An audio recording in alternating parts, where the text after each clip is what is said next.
വാഴ 2 കണ്ടിറങ്ങിയതേ ഉള്ള ഗൈസ്. ഞാൻ വ്ളോഗ് എടുക്കുന്നതിന് മുന്നേ, ഞാൻ ബാക്കി ആരെയും വിളിക്കുന്നതിന് മുന്നേ ഞാൻ ഇത് സ്റ്റോറി ആയിട്ട് ഇടുകയാണ്.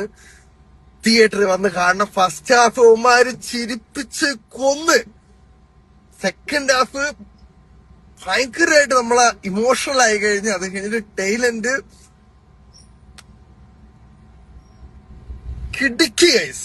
എങ്ങനെയാണ് വിമൽദാസ് ഇത് കൺസിസ്റ്റന്റ് ആയിട്ട് ചെയ്യണമെന്ന് പറഞ്ഞത്. പക്ഷേ ഹാഷിദ്, അലൻ, അജിൻ, വിനായക്, ഈ 4 എണ്ണവും തകർത്ത് നമ്മൾ പ്രതീക്ഷിക്കാത്ത രീതിയിലുള്ള അഭിനയം അവര് കാഴ്ചവെച്ചിട്ടുണ്ട്. അത് മാത്രമല്ല, നമ്മളെ അല്ലമീനും ടീമും അതിന്റെ ഇടയിൽ ഇതിന്റെ അകത്ത് വന്ന ക്യാമിയോ കംപ്ലീറ്റ്, അയ്യോ എന്ത് രസമായിരുന്നു.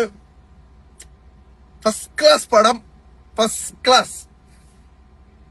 ഒരു വമ്പൻ വിജയമായി വാഴ 2 മാറട്ടെ എന്ന് ആത്മാർത്ഥമായി പ്രാർത്ഥിക്കുകയാണ്. കാരണം അത്രയ്ക്ക് നല്ല ഇമോഷണലി കണക്ട് ആയി. എനിക്ക് തോന്നുന്നു പയ്യന്മാർക്ക് ഇത് ഒരുപടി കൂടുതൽ കണക്ട് ആവും. പക്ഷേ അവിടെ ഇരുന്ന എല്ലാവർക്കും അത് ഭയങ്കരമായിട്ട് ഇഷ്ടമായെന്ന ആ ഒരു ആംബിയൻസിലൂടെ എനിക്ക് മനസ്സിലായി. പക്ഷെ എന്തോ എന്ന് പറഞ്ഞാൽ നമ്മുടെ നാട്ടിലെ പയ്യന്മാരുടെ കഥ, story of a billion bros.